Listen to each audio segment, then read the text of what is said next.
Hello everyone, Andarki Namaskaram. So welcome to today's session. Today we are going to study on one of the most important chapters in class 9, Geography, Physical Features of India. ఇవాళ మనం grade 9కి సంబంధించి జాగ్రఫీలో one of the most important topics physical features of India గురించి మనం నేర్చుకునేటువంటి ప్రయత్నం చేద్దాం.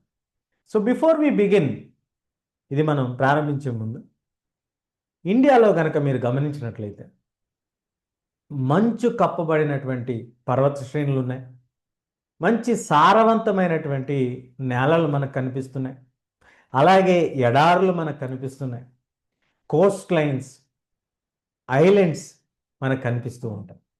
ఇవన్నీ ఒకే దేశంలో ఉండటం చాలా అరుదుగా మనకు కనిపిస్తూ ఉంటాయి. అలాంటి ఒక యూనిక్ ఫీచర్స్ మనకి మన భారతదేశంలో మనకు కనిపిస్తూ ఉంటాయి.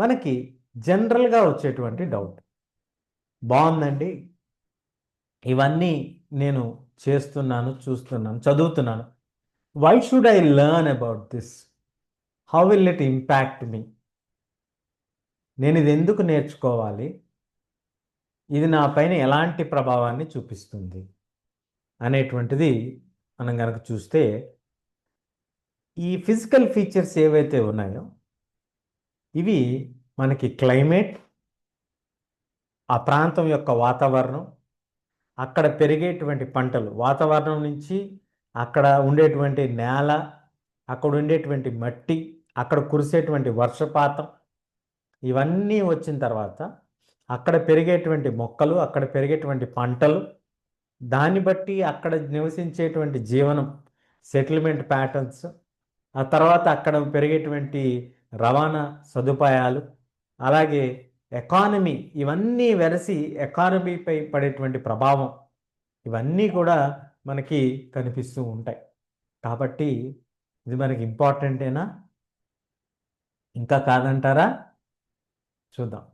సో ఇవి ఎలా ఫామ్ అయినాయి అనేది కనుక మనం తీసుకున్నట్లయితే, they have formed due to the geological process acting over millions of years. భూమి లోపల ఉన్నటువంటి ఉపరితలాలన్నీ కూడా మనకి అనేక లేయర్లుగా మనకి భూమి ఉంటుంది కాబట్టి, ఆ భూమి యాక్టివిటీ అంతటి కలిపి కొన్ని చోట్ల కొండలుగా, పర్వతాలుగా ఏర్పడితే, కొన్ని చోట్ల పీఠభూములుగా ఏర్పడటం, ఇవన్నీ కూడా మనకి కనిపిస్తూ ఉంటాయి. మరి before we proceed into the physical divisions, అసలు మన భారతదేశంలో ఎన్ని ఫిజికల్ డివిజన్స్ ఉన్నాయి, దాన్ని ఎలా నిర్ణయం మనం తీసుకుంటాము, ఎలా దాన్ని మనం నిర్ణయించడం జరుగుతుంది అనేది మనం చూస్తాం. దాన్ని చూసే ముందు మన యొక్క ప్రజెంటేషన్ కూడా ఒకసారి మనం షేర్ చేసుకుందాం. సో మీరు కనుక గమనించినట్లయితే మనకి ఇక్కడ హిమాలయాల దగ్గర మనకి ఈ ప్రాంతం ఏదైతే ఉందో, ఈ ప్రాంతంలో మనకి ఇప్పుడు ఎక్కడైతే హిమాలయాలు ఉన్నాయో ఆ ప్రాంతంలో మనకు ఒకప్పుడు టెత్తిస్ సముద్రం అనేటువంటి ఒక సముద్రం ఉండేది. ఆ సముద్రంలో మనకి ఇప్పుడు ఉన్నటువంటి ఈ భూభాగం అంతా కూడా మనకి ఆ ప్రాంతానికి సంబంధించినటువంటి భూభాగమే అన్నమాట. ఈ భూభాగం అంతా కూడా మనకి గోండ్వానా ల్యాండ్లో భాగంగా ఉంటుంది. ఇది యురేషియన్ ప్లేట్, యూరోప్ అండ్ ఏషియాకి సంబంధించినటువంటి ప్లేట్. ఇది ఆ ఇది ఇటువైపుగా వెళ్ళటం, ఆ యురేషియన్ ప్లేట్ ఇటువైపుగా రావటం, ఈ రెండు కూడా దగ్గరికి కొలైడ్ అవటంతో ఆ మధ్యలో ఉన్నటువంటి ఈ సముద్రం ఏదైతే ఉందో ఆ సముద్రం పేరు టెత్తిస్ సముద్రం. ఈ టెత్తిస్ సముద్రం అనేటువంటిది మనకు అక్కడ ఉండటం వలన ఆ టెత్తిస్ సముద్రం మనకి ఒత్తిడికి గురయ్యి కంప్రెస్ అయ్యి ఆ నీరు ఎటు వెళ్ళటానికి దారి లేకపోవడంతో పైకొచ్చి అవి పేపర్ని కనుక మనం ఇట్లా దగ్గరికి తీసుకొచ్చినప్పుడు ఆ ఫోల్డ్స్ మడతలు పడి పడి పడి పైకి లెగుస్తుంది కదా, అదే విధంగా మనకి నీరంతా కూడా ప్రెషర్కి గురయ్యి రెండు వైపుల నుంచి రావడంతో అది మనకి ఇట్లా ఫోల్డెడ్ మౌంటైన్స్గా ఫామ్ అయిందనమాట. ఇది దీని వెనకాల ఉన్నటువంటి స్టోరీ. ఇప్పుడు మీ అందరికీ ఒక సందేహం రావచ్చు. సార్ ఇదంతా ఎన్నాళ్ళ కాలంలో జరిగింది అంటే కొన్ని కోట్ల సంవత్సరాల కాలంలో జరిగింది. ఏ ఒక్క రోజు 2 రోజుల్లోనో 1 సంవత్సర కాలంలోనో జరిగినటువంటి ప్రక్రియ కానే కాదు. అలాగే మరి అక్కడి నుంచి మనం గనక మూవ్ అయినట్లయితే టువర్డ్స్ ద సౌత్ ఇక్కడ మీరు చూస్తే చారలుగా మీకు ఈ యొక్క ల్యాండ్లో నది ప్రవహించడం మనం కనిపిస్తుంది. ఈ నది ఎక్కడైతే ప్రవహిస్తుందో ఇది గంగా నది. ఈ పైన ఇండస్ ప్రవహిస్తుంది. అలాగే ఇటు పక్కకు వచ్చేపాటికి బ్రహ్మపుత్ర నది ప్రవహిస్తుంది. ఈ ప్రాంతమే మనకి అత్యంత సారవంతమైనటువంటి నేల. కాబట్టి ఈ ప్రాంతం గురించి మనం తెలుసుకుంటాం. ఆ తర్వాత ఉన్నటువంటి ఈ యొక్క డెక్కన్ ప్లాట్ ఇది అత్యంత పురాతనమైనటువంటి ప్లేట్. ఇవి ఒక వైవిధ్యమైనటువంటి ఫీచర్స్. ఒక పక్కన మంచు కప్పబడినటువంటి పర్వత శ్రేణులు ఉన్నాయి, మరో పక్కన ఎడారి ప్రాంతం ఉంది, అలాగే సారవంతమైనటువంటి నేల ఉంది, అలాగే ఎత్తైనటువంటి పీఠభూములు ఉన్నాయి.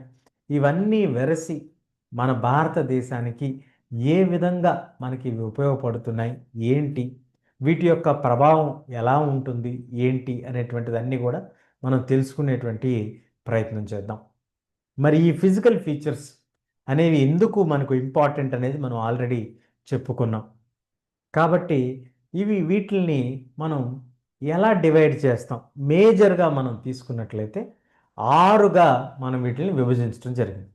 6 మేజర్ ఫిజికల్ డివిజన్స్. ఎలాగండి ఈ 6 మేజర్ ఫిజికల్ డివిజన్స్ ఎలాగా అనేటువంటిది మనందరికీ వచ్చేటువంటి సందేహం. ఈ మేజర్ ఫిజికల్ డివిజన్స్ ఎలా వస్తాయి ఏంటి అనేది మనం తీసుకున్నట్లయితే మనకి అవి ఏర్పడినటువంటి విధానం, ఆ రిలీఫ్ అది ఎలా ఉంది, ఎత్తుగా ఉందా, పల్లంగా ఉందా, ఫిజికల్గా అది ఎలా ఉంది అనేటువంటిది ఒకటి. అలాగే మనం దాని తర్వాత దాని యొక్క జియోలాజికల్ యాక్టివిటీ, భూమి లోపల ఉన్నటువంటి యాక్టివిటీ ఎలా జరుగుతుంది అనేటువంటిది తీసుకుంటాం. దాని యొక్క చారిత్రక నేపథ్యాన్ని కూడా తీసుకోవటం జరుగుతుంది.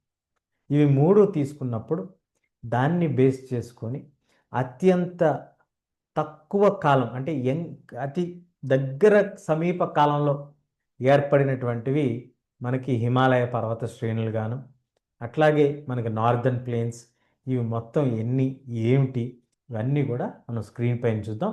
Let me share my screen.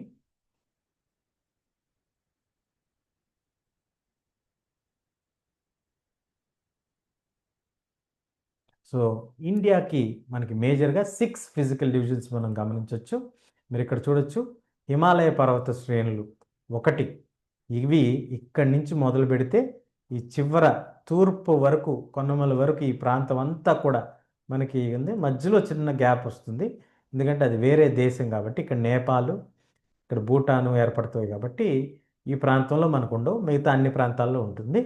అట్లాగే నెక్స్ట్ మనకి నార్దర్న్ ప్లేన్స్, దీన్నే మనం ఇండో గ్యాంజెటిక్ ప్లెయిన్ అని కూడా పిలుస్తూ ఉంటాం. తర్వాత మనం చూస్తే పెనిన్సులర్ ప్లేటు, దీన్నే పీఠభూమిగా పిలుస్తాం. ఆ తర్వాత మనకి డెజర్ట్ రీజియన్, ఆ తర్వాత మనకి కోస్టల్ ప్లెయిన్స్, అలాగే ఐలాండ్ గ్రూప్స్. ఈ ఐలాండ్ గ్రూప్స్ అన్నీ కూడా మనకి 6 మేజర్ ఫిజికల్ డివిజన్స్గా మనమైతే చెప్పుకోవచ్చు. మరి ఇందులో మనం తీసుకున్నట్లయితే వీటిని ఏ ప్రాతిపదికన మనం గనక తీసుకొచ్చాము అనేటువంటిది మీరు తీసుకున్నట్లయితే they are interconnected with the relief. అవి ఏర్పడినటువంటి ప్రాంతం అవి ఎలా ఉన్నాయి, జియోలాజికల్ స్ట్రక్చర్, దాని భౌగోళిక స్వరూపం ఎలా ఉంది, దాని యొక్క ఫార్మేషన్ హిస్టరీ, ఇవన్నీ కూడా మనం చూస్తాం జరుగుతుంది. సో ఇవన్నీ మీరు గమనించండి. ఇక్కడ మనకి స్నో అంటే మంచు కప్పబడినటువంటి పర్వతాలు, ఇక్కడ వచ్చి డెజర్ట్ ఎడారి, పచ్చటి పొలాలు, కొండలు, పీటలు, mineral rich resources, coastal belt, అట్లాగే ఐలాండ్స్. ఇవి ఒకదానికొకటి ఎలాగ సహాయపడుతూ భారతదేశం యొక్క అభివృద్ధిలో చాలా కీలకమైనటువంటి పాత్ర పోషిస్తాయి అనేటువంటి దాన్ని కూడా మనం ఈ మాడ్యూల్ అయ్యేసరికి మనం ఖచ్చితంగా తెలుసుకోగలుగుతాం. సో ఈ పాయింట్స్ మనం నేర్చుకునేటువంటి క్రమంలో మీరు స్టెప్ బై స్టెప్ మనం పాయింట్ టు పాయింట్ డిస్కస్ చేసుకున్న తర్వాత మళ్ళీ క్విక్ రీక్యాప్ అనేది చేసుకుంటూ ముందుకు వెళ్దాం. ఈ పద్ధతి మీకు నచ్చిందో లేదో నాకు తెలియజేయండి. అలాగే మీకు ఉపయోగపడుతుందా లేదా, ఇంకేమన్నా బెటర్గా మనం చేస్తే బాగుంటుందా అనేటువంటి సలహాలు ఏమన్నా ఉంటే ఖచ్చితంగా తెలియజేయండి. ఇంకా ఎవరైనా సబ్స్క్రైబ్ చేసుకొని వాళ్ళు ఉంటే దయచేసి సబ్స్క్రైబ్ చేసుకుంటారు కదా, చేసుకోండి. సో నెక్స్ట్ మనం హిమాలయాస్ గురించి తెలుసుకుందాం. మొట్టమొదటి ఫిజికల్ డివిజన్ మనకి హిమాలయాసే కదా. సో ఆ హిమాలయాస్ గురించి మనం కనుక చూసినట్లయితే హిమాలయాస్ అనేవి మనకి ఒక కిరీటం లాగా, మనకి తలపైన పెట్టుకుంటే కిరీటం ఎలా ఉంటుందో అదే విధంగా ఇక్కడ మనకి ఎత్తుగా, మనకి ఉత్తర భాగం ఎత్తుగా ఉన్నటువంటి ప్రాంతం ఇది.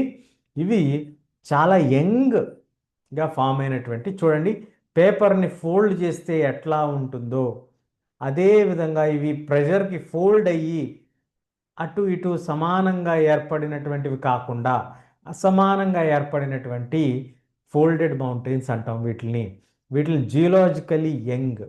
ఇది ఏర్పడి సుమారుగా ఒక 10 లక్షల సంవత్సరాలు అయ్యి ఉండొచ్చు అనేటువంటిది ఒక అంచనా. అయితే అది అత్యంత తక్కువ వయసు కలిగినటువంటి దానిగా చెప్తూ ఉన్నారు ఉన్నటువంటి పర్వత శ్రేణులు అన్నిటిలోకెల్లా మనం తీసుకుంటే. సో ఆ విధంగా మనకి అనేకమైనటువంటి ఆశ్చర్యాలను కూడా కలగజేస్తూ ఉంటుంది మన యొక్క ఫిజికల్ ఫీచర్స్, భారతదేశం యొక్క ఫిజికల్ ఫీచర్స్. అట్లాగే దీని యొక్క ఎక్స్టెంట్ మనం తీసుకున్నట్లయితే మనం మ్యాప్లో చూసాం కదా, అటు జమ్మూ అండ్ కాశ్మీర్ కాడి నుంచి ఇటు చివరి ఉన్నటువంటి అరుణాచల్ ప్రదేశ్ తీర ప్రాంతం చివరి వరకు, మయన్మార్ బార్డర్ వరకు కూడా మనకు ఉంటుంది. అలాగే ఇవి ఎత్తుగా ఉండి ఒక దట్టమైనటువంటి వాల్ వలె అటు సెంట్రల్ ఏషియా నుంచి వచ్చేటువంటి గాలుల్ని ఆపుతూ ఉంటుంది. అలాగే ఇవి ఇండస్, గంగా మరియు బ్రహ్మపుత్ర జీవనదులని మనం చెప్పుకోవడానికి కారణం కూడా ఈ హిమాలయాసే. ఎందుకంటే ఆ 3 నదులు కూడా ఇక్కడి నుంచే ప్రారంభమవుతాయి. ఇక్కడి నుంచి ప్రారంభమయ్యి మిగతా ప్రాంతాలన్నిటికీ కూడా వెళ్తూ ఉంటుంది. కాబట్టి this is the origin point for the perennial rivers. జీవనదులు సంవత్సర కాలం పొడవుతా కూడా ప్రవహించేటటువంటి నదుల్ని జీవనదులని పిలుస్తాం. దాన్నే మనం ఇంగ్లీష్లో పెరినియల్ రివర్స్ అని పిలుస్తాం. అంటే సంవత్సరం పొడుగుతా, ఎండాకాలం, వర్షాకాలం, చలికాలం కూడా ఇవి ప్రవహిస్తూనే ఉంటాయి. అదేంటండి మరి మిగతా నదులు ప్రవహించవా అని అంటే, మిగతా నదులు మనకి వర్షాకాలంలో ఎక్కువ నీటి సాంద్రత కలిగి ప్రవహిస్తూ ఉంటాయి, ఎక్కువ నీటి మట్టం కలిగి ప్రవహిస్తూ ఉంటాయి. కానీ సమ్మర్లో డ్రై అయిపోతూ ఉంటాయి. సమ్మర్లో మనకి తగ్గిపోతూ ఉంటుంది నీటి శాతం. ఎందుకు? ఎక్కువగా ఎండ ఉండటం వల్ల. కానీ ఈ నదుల్లో అలా ఉండదు. మరి అలాంటి నదుల్ని ఏమంటామండి? అలాంటి నదుల్ని మనం సీజనల్ రివర్స్ అంటాం. ఏమంటాం? సీజనల్ రివర్స్ అంటాం. అంటే ఆ పర్టికులర్ సీజన్లోనే అవి ఎక్కువగా ప్రవహిస్తూ ఉంటాయి, మిగతా టైంలో తక్కువగా ప్రవహిస్తూ ఉంటాయి. నేను కూడా మాది విజయవాడలో నేను గమనిస్తూ ఉండేవాడిని. కృష్ణా నదిలో ఒకవైపు ఎక్కువ నీళ్ళు ఉంటాయి. ఎండాకాలం మనం వెళ్తే హాలిడేస్ ఉంటాయి కదా మనకి, సెలవులు, అప్పుడు వెళ్తే ఓ పక్కన అందరూ ఆడుకుంటూ ఉంటారు అక్కడ. ఎందుకంటే అక్కడ ఎడారి అది ఎండిపోతూ ఉంటుంది. అది దట్ ఈస్ కాల్డ్ సీజనల్. అదే మళ్ళీ వర్షాకాలం చూడండి, పొంగి పొర్లుతూ ఉంటుంది. అట్లా అనమాట. దాన్ని సీజనల్ రివర్ అంటాం. లేకపోతే మనం కంటిన్యూస్గా ఫ్లో అయ్యే రివర్ని అయితే పెరినియల్ రివర్ అని పిలవటం జరుగుతుంది అన్నమాట. సో హిమాలయాస్ని ఫర్దర్గా మనం ఎలా డివైడ్ చేసుకోవచ్చు అనేటువంటి ఆస్పెక్ట్లో కనుక మనం తీసుకున్నట్లయితే, Himalayas are further divided into 3 major categories. 3 భాగాలుగా వీటిని విభజించుకోవచ్చు. వాటికి ఉన్నటువంటి ఎత్తుని కనుక మనం తీసుకున్నట్లయితే, హైయెస్ట్ పాయింట్లో ఉన్నటువంటివి హిమాద్రి. వీటి యొక్క యావరేజ్ హైటే 6000 మీటర్స్ ఉంటుంది. ఇవి నార్దర్న్ మోస్ట్ పాయింట్లో ఉంటే చాలా ఎత్తుగా ఉంటాయి. ఆ ఎత్తు కారణం ఇక్కడ మనకి మౌంట్ K2 అంటాం, లేదా కాంచన్జుంగా అంటాం. ఇది కూడా ఈ ప్రాంతంలోనే ఉంటుంది. అలాగే మౌంట్ ఎవరెస్ట్ కూడా ఈ ప్రాంతంలోనే మనకు ఉంటుంది. అంటే ఈ హిమాద్రి రేంజెస్లోనే ఉంటుంది. దానికి కొంచెం తక్కువ ఎత్తులో ఉన్నటువంటివి మీరు గమనిస్తే ఎత్తు కూడా తక్కువగా ఉంది. ఇవి సౌత్ ఆఫ్ హిమాద్రి, హిమాద్రికి దక్షిణ భాగంలో వస్తుందన్నమాట. సో ఇవి 3700 నుంచి 4500 మీటర్ల వరకు ఉంటుంది. దీన్ని హిమాచల్ ప్రాంతం అని పిలుస్తాం. ఇక్కడ మనకి hill station, famous hill station అయినటువంటి సిమ్లా కూడా మనకి ఈ ప్రాంతంలో కనిపిస్తూ ఉంటుంది. అలాగే మనకి శివాలిక్స్ ఇక్కడి నుంచి ఇంకా తక్కువకి వెళ్ళిపోతుంది. అక్కడ మనకి 900 నుంచి 1100 మీటర్స్ వరకు మాత్రమే ఉంటుంది. ఇక్కడ మనకి ఒక నది తీసుకొచ్చి డిపాజిట్ చేసినటువంటి డిపాజిట్స్ అన్నీ ఆ నీళ్లు వెళ్ళిపోయిన తర్వాత ఆ డిపాజిట్స్ అక్కడే ఎత్తుగా ఫామ్ అవుతాయి కదా, అలాగని ప్లెయిన్గా ఉండదు కాబట్టి దాన్ని డున్ అంటాం. ఇలాంటి డూన్స్ డెహ్రాడూన్, కోట్లీడూన్, పాట్లీడూన్ లాంటివన్నీ కూడా ఈ ప్రాంతంలో మనకి కనిపిస్తూ ఉంటాయి. ఈ రకంగా మన యొక్క హిమాలయాస్ అనేటువంటివి దాదాపుగా 16 లక్షల చదరపు కిలోమీటర్ల విస్తీర్ణంలో ఉంటాయి. ఇవి మనకి 3గా విభజించుకొని మనం అర్థం చేసుకోవచ్చు. ఇవి 3 మాత్రమే హిమాలయాస్ అంటే అది మనం పొరపాటు చేస్తున్నట్లే. అదేమిటండి, మీరే కదా చెప్పారు 3 అని. ఇవి 3 ఒకదానికి తర్వాత ఒకటి కంటిన్యూస్గా ఉన్నటువంటివి. నేను మీకు ఇంట్రడక్షన్లోనే చెప్పాను, మనకి అనేకమైనటువంటి అద్భుతాలను చూపిస్తూ ఉంటుంది అని. సో ఇక్కడ మనం గమనించుకుంటే మనకి ఇది as we move further towards the east, అక్కడ మనకి నేపాల్ బార్డర్ వస్తుందని చెప్పాను కదా. నేపాల్ బార్డర్ రావటం ఒకటి, అలాగే మనకి ఇక్కడ గ్యాప్ వస్తుంది కాబట్టి భూటాన్ కంట్రీ దగ్గర, ఇక్కడి నుంచి మనకి అరుణాచల్ ప్రదేశ్లో మళ్ళీ మనకి హిమాలయ పర్వతాలు కనిపిస్తూ ఉంటాయి. వీటిని ఈస్టర్న్ ఫ్రాంచైజ్ లేదా ఈస్టర్న్ పార్ట్ ఫ్రాంటియర్ అని కూడా పిలుస్తాం. వీటికి మరొక పేరు ఏంటంటే పూర్వాంచల్ అనేటువంటి పేరుతో కూడా వీటిని పిలవటం జరుగుతుంది. ఇవి దిహాంగ్ అనేటువంటి ఒక కోన, ఒక గార్జ్ నుంచి దాటి ఉంటుంది. మీరు చూస్తున్నారు కదా ఇక్కడ ఇలా దాటి ఉన్నటువంటి ప్రాంతం. ఇక్కడ మనకి మేజర్గా సెకండ్ టైప్ ఆఫ్ రాక్స్, అంటే ప్రైమరీ రాక్స్ అంటే మనకి ఇగ్నియస్ రాక్స్. రాక్ సైకిల్లో కనుక మీకు గుర్తున్నట్లయితే మనకి లావా నుంచి వచ్చినటువంటి లావా వచ్చిన తర్వాత అది కూల్ డౌన్ అయ్యి ఫామ్ అయ్యేటువంటి రాక్ ప్రైమరీ రాక్ అంటాం. అది igneous rocks. Igneous rock break అయ్యి ఫామ్ అయ్యేటువంటి రాక్ సెడిమెంటరీ రాక్. సెడిమెంట్స్ మళ్ళీ ప్రెషర్కి గురై లోతట్టు ప్రాంతం భూ లోపల భాగానికి వెళ్తే అది మెటమార్ఫిక్ రాక్. సో ఆ విడిపోయినటువంటి ముక్కలుగా విడినటువంటిది మళ్ళీ రాయిగా ఏర్పడేటువంటి ప్రక్రియలో భాగంగా ఏర్పడినటువంటి రాక్స్ని సెడిమెంటరీ రాక్స్ అంటాం. అటువంటి రాక్స్ ఇక్కడ ఎక్కువగా కనిపిస్తాయి. అలాగే మనకి ఇసుక రేణువులతో నిండినటువంటి రాళ్ళు ఇక్కడ కనిపిస్తూ ఉంటాయి. ఇవి ప్యారలల్గా ఉంటాయి. అలాగే ఎడారి ఏమీ ఉండదు, ఇక్కడ పూర్తిగా అడవులతో నిండి ఉంటుంది. అట్లాగే దీనికి ఆయా ప్రాంతాన్ని బట్టి ఆయా పేర్లతో పిలవటం జరుగుతుందన్నమాట. పట్కాయ్ హిల్స్ అని ఆ ప్రాంతంలో, ఒక ప్రాంతంలో నాగాల్యాండ్లో నాగా హిల్స్ అని, మణిపూర్లో మణిపూర్ హిల్స్ అని, అలాగే మిజోరంలో మిజో హిల్స్ అని పిలవటం జరుగుతుంది. ఇవి సహజమైనటువంటి న్యాచురల్ బౌండరీస్ విత్ మయన్మార్ అనేటువంటివి క్రియేట్ చేస్తూ ఉన్నాయి మనకి. సో ఇలా మనకి మయన్మార్ బార్డర్ని మనం షేర్ చేసుకుంటూ ఉంటుంది జరుగుతుందన్నమాట. సో మనం ఇప్పటి వరకు నేర్చుకున్నటువంటి హిమాలయన్ రీజియన్లో మనం నేర్చుకున్నటువంటి ఇంపార్టెంట్ పాయింట్స్ ఏమిటి అంటే what we have discussed so far అనేటువంటిది మనం కనుక తీసుకున్నట్లయితే క్విక్గా, there are major physical divisions in India. How many? 6 major physical divisions in India. తర్వాత అందులో what are they? Himalayas, northern plains, తర్వాత Deccan plateau, coastal plains, desert, islands. 6 major divisions చూసాం. దాని తర్వాత మనం గమనించినట్లయితే ఈ డివిజన్స్ ఎలా ఏర్పడతాయి అనేది కూడా మనం డిస్కస్ చేసుకున్నాం. తర్వాత హిమాలయాలకు సంబంధించినటువంటి డిస్కషన్ మనం చేసుకున్నాం. First major division. So Himalayas అనేటువంటివి మనకి ఎక్కడ ఉంటాయి? తలపైన కిరీటం పెట్టుకున్నట్టుగా మీ అందరికి ఈజీగా గుర్తుండేటట్టుగా మన మ్యాప్కి పై భాగం నార్త్ భాగంలో మనకి హిమాలయాలు అనేవి ఉంటాయి. ఇవి మనకి సుమారుగా 16 లక్షల కిలోమీటర్ల విస్తీర్ణంలో ఉంటాయి. ఇవి మనకి నార్థన్ సరిహద్దులుగా ఉంటాయి. ఇవి మనకి పెద్ద కంచు కోటలాగా మనకి అవతల నుంచి యువతలకి గాలి రాకుండా ఏర్పడుతుంది. ఒక అడ్డంకిలాగా ఉండి ఒక గట్టి వాల్ లాగా ఉంటుంది.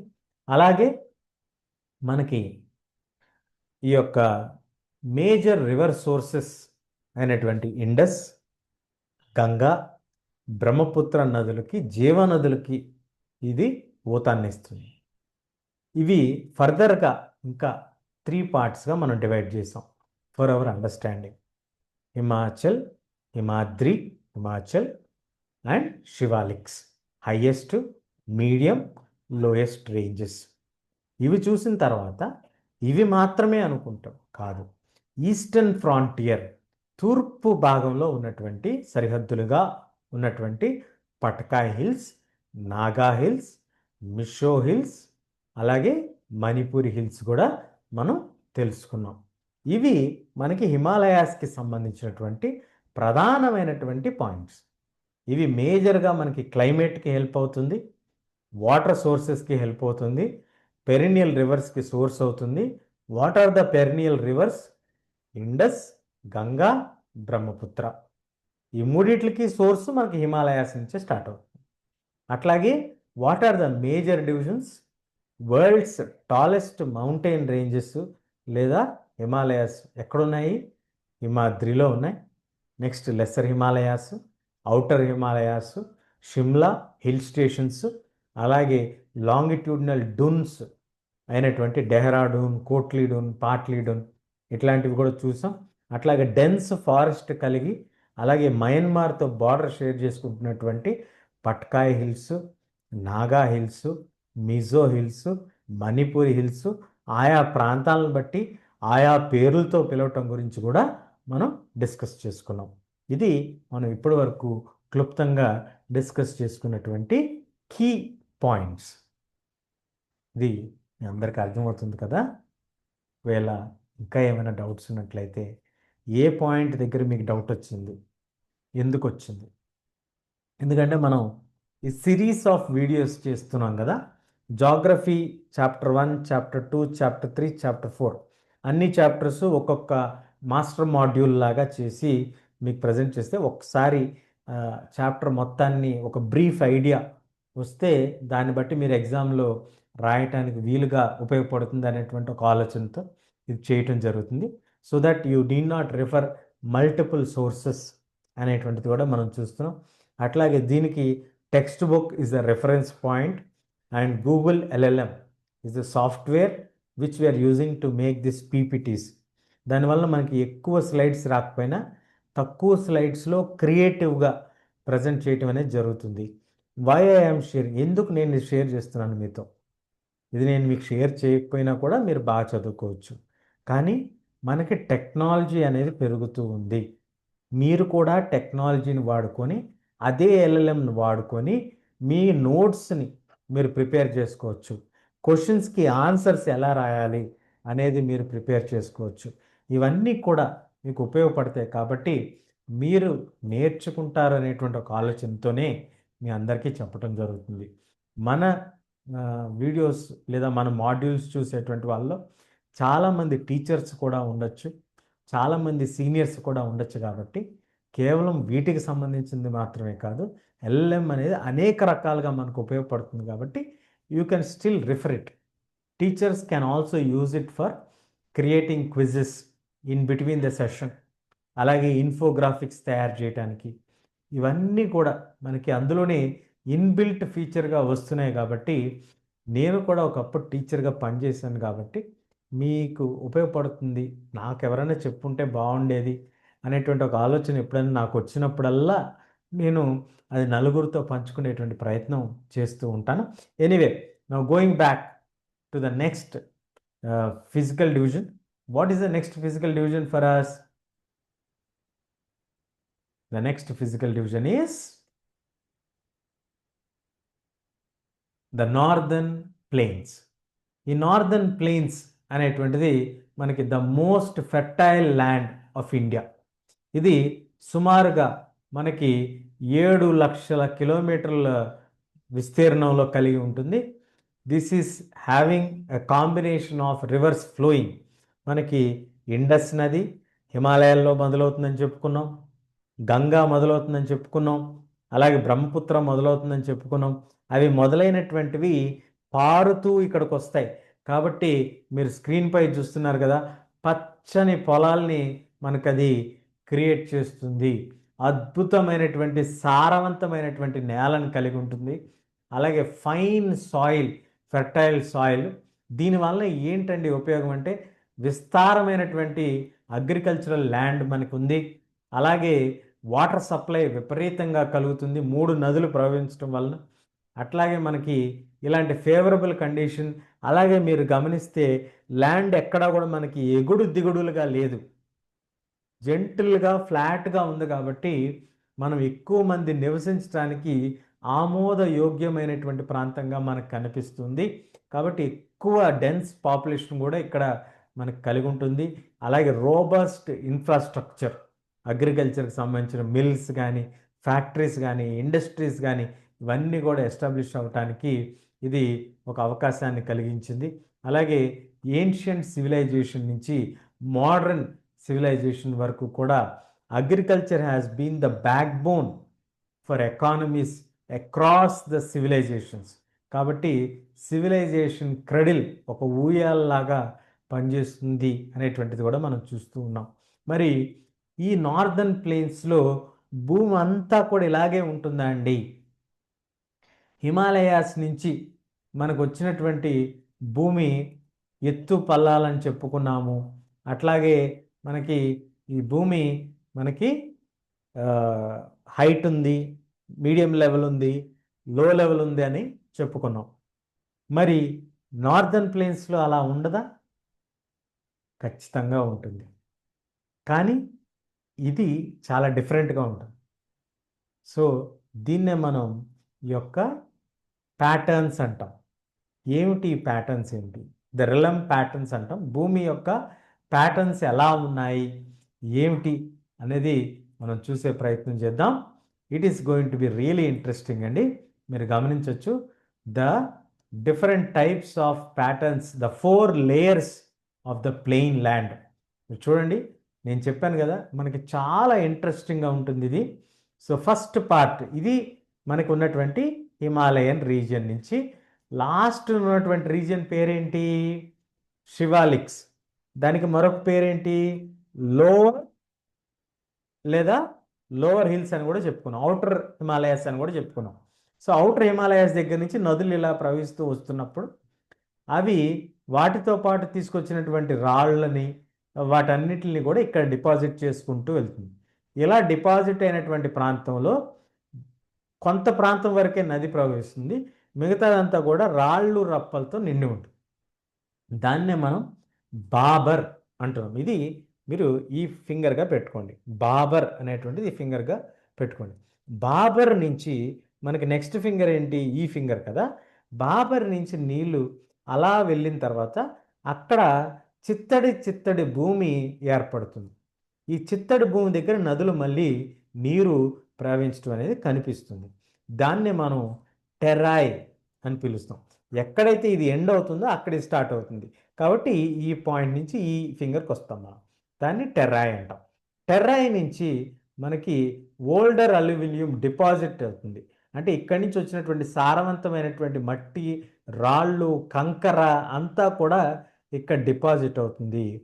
దీని నుంచి కరిగి మోస్ట్ ఫెర్టైల్ సాయిల్ అనేది మనకి ఖాదర్ ఫామ్ అవుతుంది అనమాట. అంటే ఈ రకంగా మనకి 4 రకాలైనటువంటి లేయర్స్ లేదా రెలమ్స్ మనకి ఇక్కడ ఫామ్ అవటం మనం ఇక్కడ క్లియర్గా కనిపిస్తూ ఉంటుంది. వీటిల్నే మనం సాయిల్ ప్యాటర్న్స్ అని కూడా పిలుస్తాం, లేదా ల్యాండ్ ప్యాటర్న్స్ అని కూడా పిలుస్తాం. సో ఇక్కడ మనం చూస్తే ఇక్కడ బాబర్ ఫస్ట్ ఫామ్ అవుతుంది. బాబర్ నుంచి మార్షి ట్రాక్, వెట్, స్వాంపీ అనేటువంటిది, ఇది తడి చిత్తడి ఇక్కడ బాగా మొక్కలు అవి పెరగటానికి బాగా అవకాశం ఉంటుంది. అందుకే ఈ ప్రాంతాన్ని స్వాతంత్రం వచ్చినటువంటి కొత్తలో మనకి ఈ అడవులన్నిటిని కూడా నరికి ఈ ప్రాంతాన్ని మనకి అగ్రికల్చర్ ల్యాండ్గా ఇవ్వటం జరిగిందనమాట, భూమి లేనటువంటి వాళ్ళకి. అలాగే తర్వాత ఏర్పడేటువంటి ఫెర్టైల్ ల్యాండ్ బాంగర్ కన్నా కూడా కొత్తగా ఏర్పడినటువంటి భూమి, ఆ భూమిని మనం ఖాదర్ అని పిలుస్తాం. ఇది ప్రతి సంవత్సరం వచ్చేటువంటి వర్షాలను బట్టి అది రెన్యూ అవుతూ ఈ రకంగా మనకి ఈ నార్దర్న్ ప్లేన్స్ అనేటువంటివి 4 రకాలైనటువంటి సాయిల్ ప్యాటర్న్స్ని మనకి చూపిస్తూ ఉంటాయి. సో ఇప్పటి వరకు మనం డిస్కస్ చేసుకున్నటువంటి నార్థన్ ప్లేన్స్ గురించి quick recap. First point, northern ప్లేన్స్లో మేజర్గా రోల్ ప్లే చేసేటువంటివి ఏంటి? 1 రివర్స్. ఏ రివర్స్? ఇండస్, గంగా, బ్రహ్మపుత్ర. తర్వాత మేజర్గా ఉన్నటువంటి పాయింట్స్ ఏంటి? సారవంతమైనటువంటి నేల, fertile soil, green lands suitable for agriculture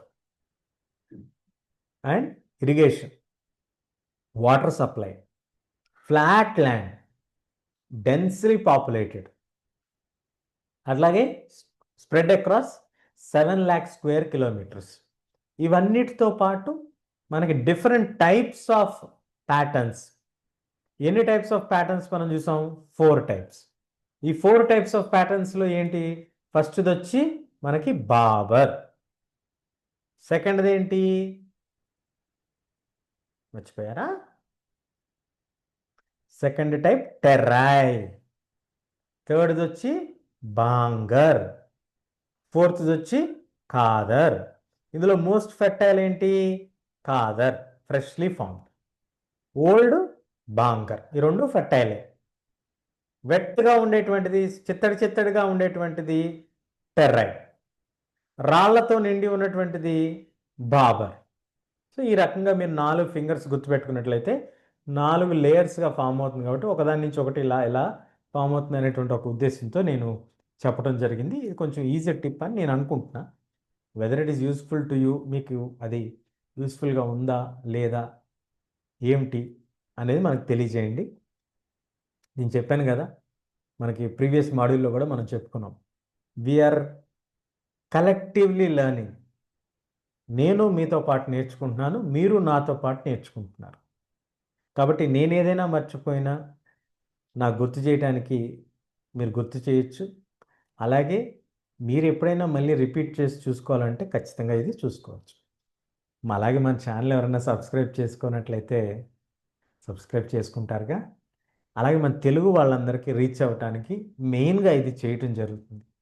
Telugu పిల్లలకి ఇంగ్లీష్ మీడియంలో ఉన్నటువంటి టీచర్స్కు చెప్పేటువంటి దాంట్లో కొంత ఎన్ఈపి మోడల్ ప్రకారం మదర్ టంగ్ ద్వారా నేర్పించాలి అనేటువంటిది ఒకటి స్ట్రాంగ్ ఎంఫసిస్ తీసుకురావడం జరిగింది. దానివల్ల మనకి కాగ్నేటివ్ ఎబిలిటీ బాగా పెరుగుతుంది. అంటే మన మెమరీ, మనకి అనలిటికల్ స్కిల్స్ పెరిగేటువంటి అవకాశం ఉంటుంది అనేటువంటి ఆలోచనతో ఈ ప్లాన్ తీసుకురావడం జరిగింది. కానీ చాలామంది ఇంగ్లీష్ మీడియం స్కూల్స్ అనగానే ప్యూర్లీ ఇంగ్లీష్లోనే చెప్పాలి, ఎస్పెషల్లీ ఇంటర్నేషనల్ స్కూల్స్లో, అంటే నేను వర్క్ చేసిన ఇంటర్నేషనల్ స్కూల్స్లో జనరల్గా మేము ఇంగ్లీష్లో తప్ప తెలుగులో ఎక్కడ ఒక్క పదం కూడా మాట్లాడాం.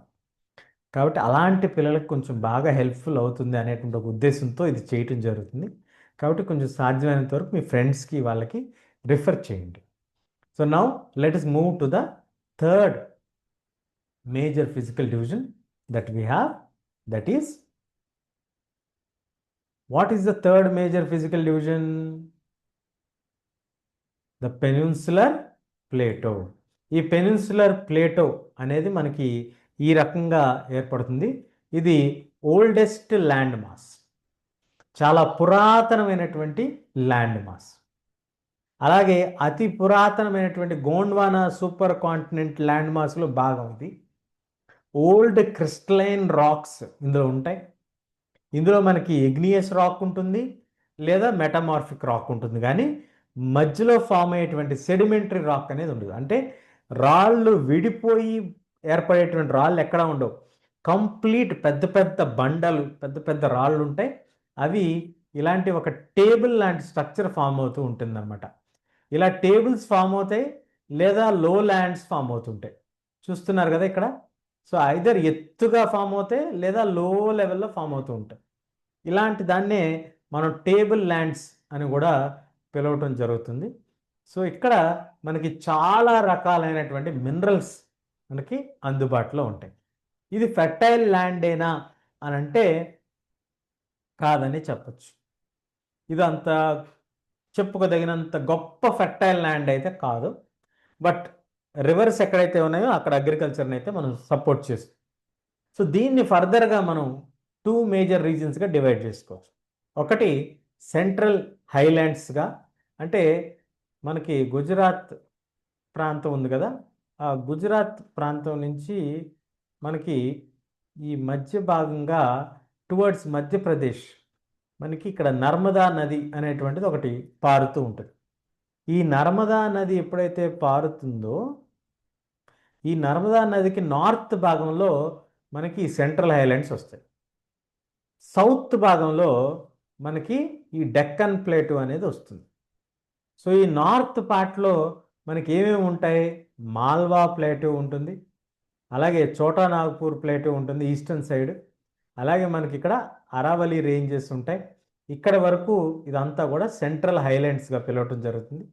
కింద భాగంలో మనకి వెస్టర్న్ ఘాట్స్, ఈస్టర్న్ ఘాట్స్, ఈ ప్రాంతం అంతా కూడా మనకి ఈ ట్రయాంగులర్ ల్యాండ్ మాస్ ఏర్పడుతుంది.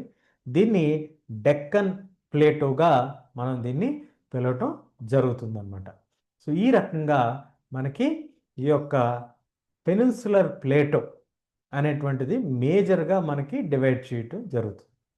ఈ పెనిన్సులర్ ప్లేటో ఈ ఇండో గ్యాంజెటిక్ ప్లేన్ నుంచి సదర్న్ పార్ట్ ఎంటైర్ స్ట్రెచ్, ఆ ఎంటైర్ స్ట్రెచ్ మళ్ళీ 2 పార్ట్స్గా డివైడ్ అయింది. నర్మదా నది పై భాగం ఒకటి, నర్మదా నది కింద భాగం ఒకటి.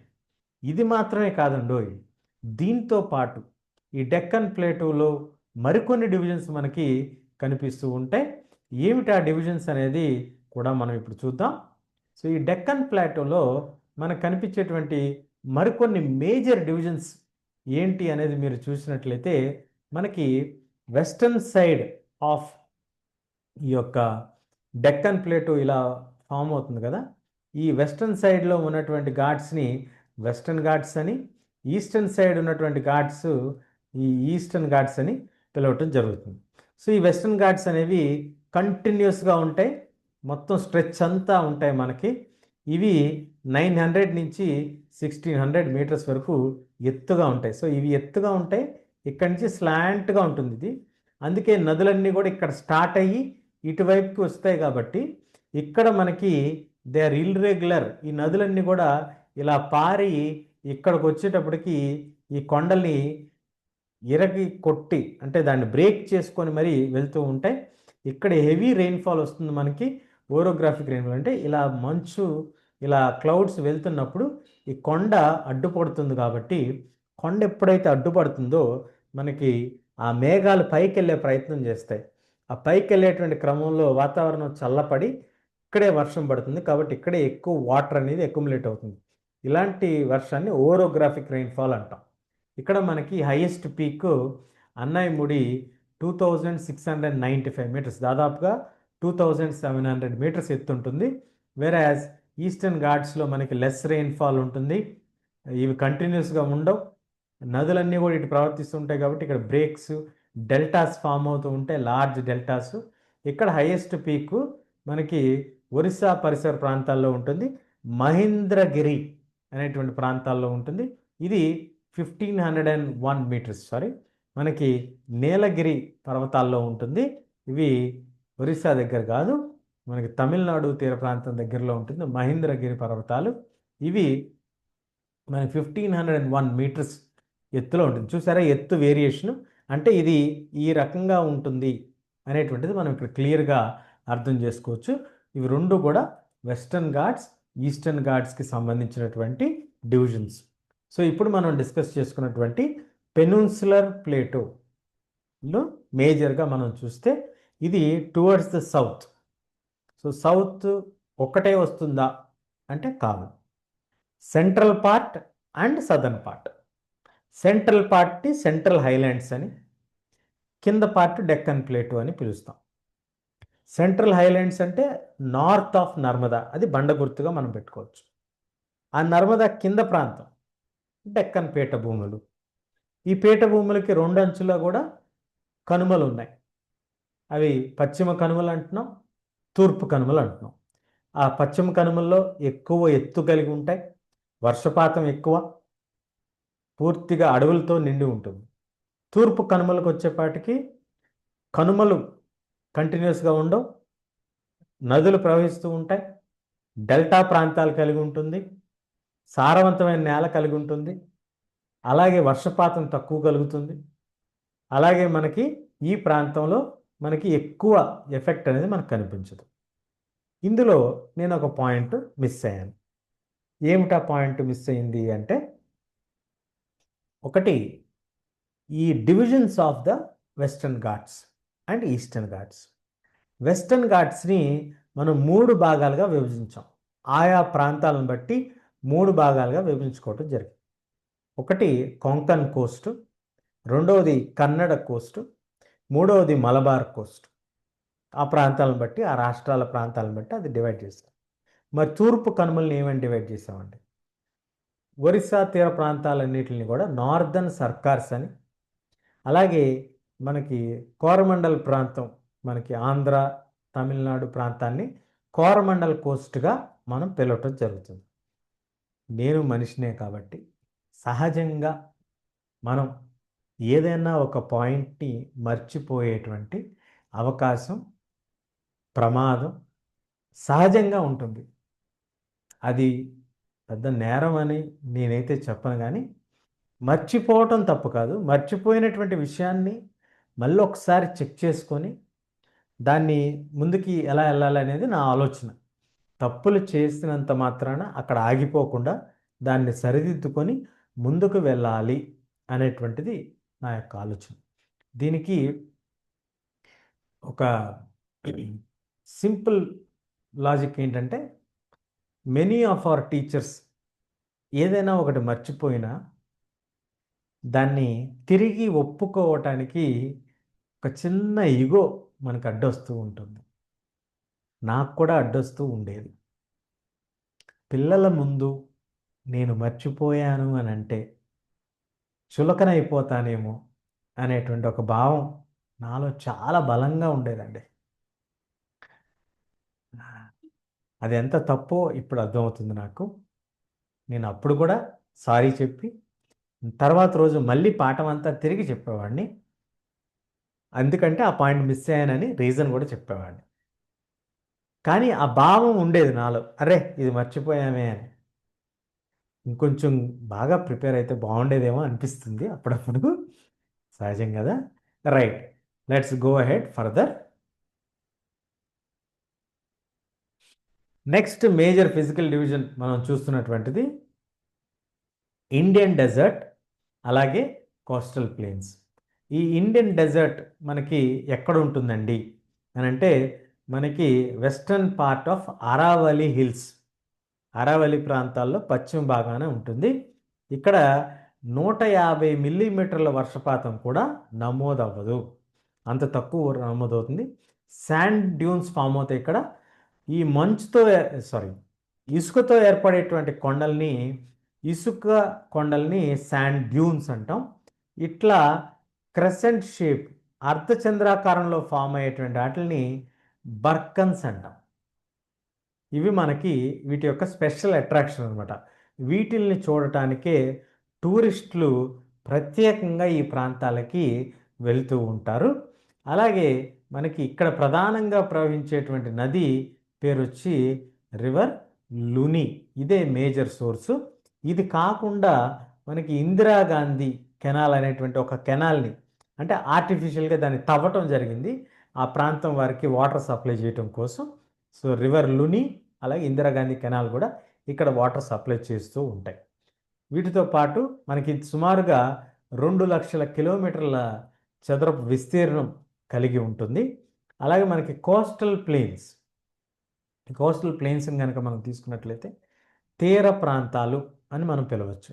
ఆ వెస్టర్న్ ఘాట్స్కి అలాగే అరేబియన్ సీకి మధ్యన ఉన్నటువంటి ప్రాంతాన్ని వెస్టర్న్ కోస్టల్ ప్లెయిన్ అని, అలాగే మనకి బే ఆఫ్ బెంగాల్కి తూర్పు కనుమలకి మధ్యన ఉన్నటువంటి భాగాన్ని ఈస్టర్న్ కోస్ట్ అని పిలవటం జరుగుతుంది. సో వెస్టర్న్ కోస్టల్ ప్లెయిన్ చాలా నేరోగా ఉంటుంది. దాన్ని కొంకన్, కన్నడ్, మలబార్ కోస్ట్ అని డివైడ్ చేయటం. మంచి పోర్ట్స్ మనకి ఇక్కడ అందుబాటులో ఉన్నాయి. ముంబై, గోవా ఇవన్నీ పోర్ట్ సిటీస్. అలాగే మనకి తిరువనంతపురం ఇవన్నీ కూడా మనం చెప్పుకోవచ్చు.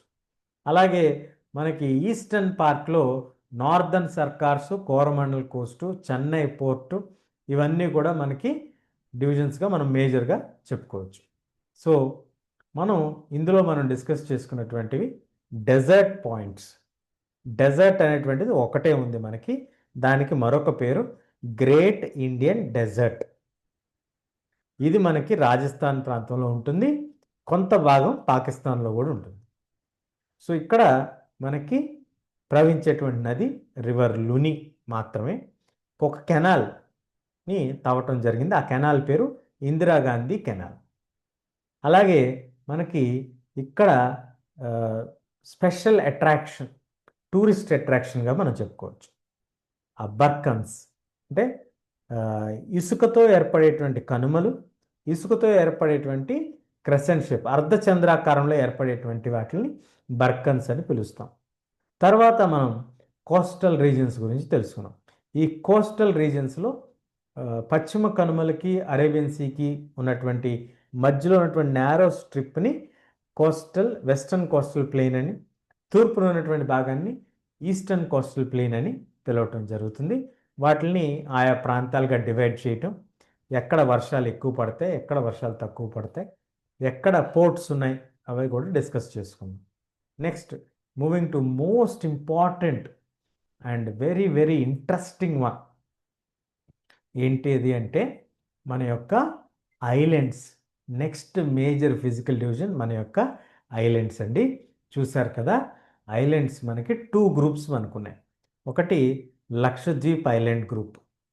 లక్షద్వీప్ ఐలాండ్ గ్రూప్ మీరు చూస్తే అరేబియన్ సీలో ఉంటుంది మనకి. ఈ రకంగా తక్కువ ఎత్తులో భూభాగం, చాలా కొంచెమే భూభాగం ఉంటుంది. అవి స్మాల్ కోరల్ ఐలాండ్స్, కోరల్ మొక్కల ద్వారా ఏర్పడినటువంటి ఐలాండ్స్, మినరల్స్ ద్వారా. వీటిని మెరైన్ డైవర్సిటీ ఎక్కువ, అనేక రకాలైనటువంటి మొక్కలు మనకి ఇందులో కనిపిస్తూ ఉంటాయి. దీని యొక్క హెడ్ క్వార్టర్స్ కవరటి అనేటువంటి హెడ్ క్వార్టర్స్. ఇవి మనకి ఈ ప్రాంతంలో మనకు కనిపిస్తూ ఉంటాయి. మీరు మ్యాప్ స్క్రీన్లో చూడొచ్చు, ఈ ప్రాంతంలో మనకు ఉంటాయి. ఇక్కడ లక్షద్వీప్, అమిదాయ్, మినికాయ్, లక్కిదాయ్ ఇలాంటివి మేజర్ ఐలాండ్స్. లక్కిదాయ్, మినికాయ్, అమినదాయ్ ఇలాంటి ఐలాండ్స్ అన్నింటినీ కలిపి లక్షద్వీప్ ఐలాండ్స్ అని పిలవటం జరుగుతుంది. ఇవి సుమారుగా ఒక 4 నుంచి 6 వరకు ఉంటాయి. అలాగే పిట్టు ఐలాండ్స్ బర్డ్ శాంక్చురీ కూడా ఉంది ఇక్కడ మనకి. ఇక్కడ జనసాంద్రత చాలా తక్కువగా ఉంటుంది.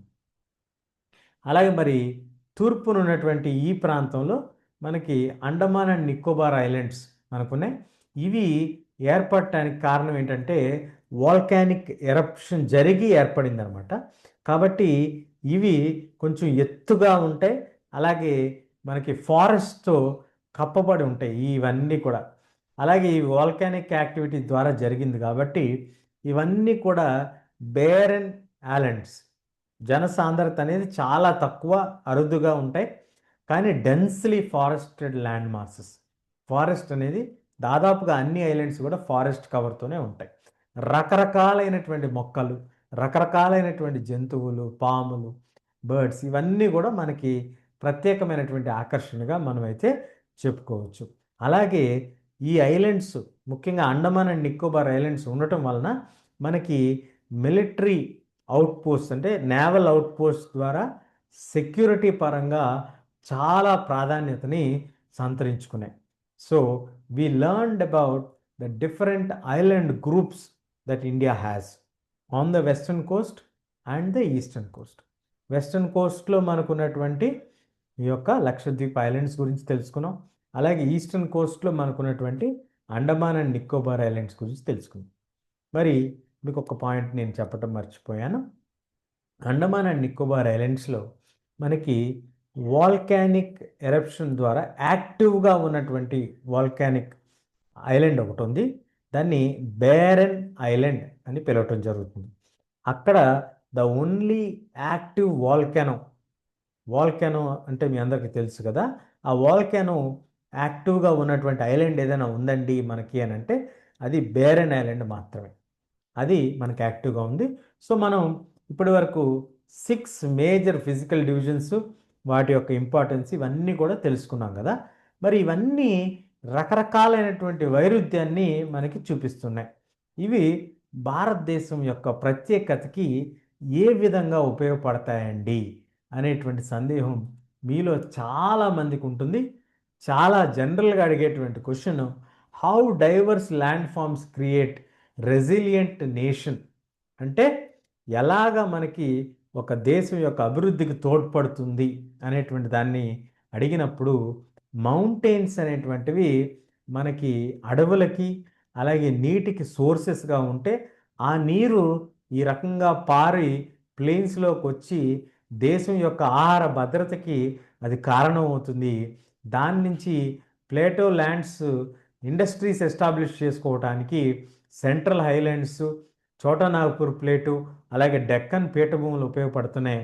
తీర ప్రాంతాల ద్వారా మనకి ఈ యొక్క కోస్టల్ ట్రేడ్ అలాగే ఐలాండ్స్ వలన మనకి నేవల్ అవుట్పోస్ట్ సెట్ చేసుకోవటం, ఇవన్నీ ప్రాధాన్యతని పెంచుతూ ఇండియన్ ఫిజికల్ ఫీచర్స్ టుగెదర్ ఇవన్నీ కలిసి భారతదేశం యొక్క రిచ్నెస్ని పెంచుతున్నాయి, అలాగే డైవర్సిటీని పెంచుతున్నాయి, అలాగే దేశం యొక్క అభివృద్ధికి ఎకానమీలో తీవ్రమైనటువంటి కాంట్రిబ్యూషన్ మనకి ఇస్తున్నాయి.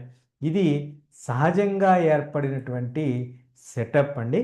ఈ సెటప్ ఎలాగ ఒక న్యాచురల్ ఫిజికల్ సెటప్ అనేది ఒక కంట్రీ యొక్క ఎకానమీలో ఎలాంటి రోల్ ప్లే చేస్తుంది, ఎలాగా భారతదేశాన్ని స్ట్రాటజిక్ నేషన్గా ఒక ప్రాధాన్యత కలిగినటువంటి ప్రాంతంగా తీర్చిదిద్దింది అనేటువంటిది మీ అందరికీ అర్థమైంది అని నేను భావిస్తున్నాను. ఎక్కడైనా మధ్యలో ఇంకేదైనా మర్చిపోయి ఉన్నా, ఏదైనా ఇన్ఫర్మేషన్ కొంత ఏదైనా మిస్టేక్స్ చెప్పి ఉన్నా దయచేసి మానవ తప్పిదంగా మన్నించి, I apologize for all the mistakes if I have done something. I don't feel any guilt on that because I am not doing it intentional. తెలిసి చేసినటువంటి పొరపాటు కాదు, తెలియక లేదా కంగారులో చేసినటువంటి పొరపాటే అని దయచేసి అందరూ గమనించగలరని కోరుకుంటూ సెలవు తీసుకుంటాను. Thank you.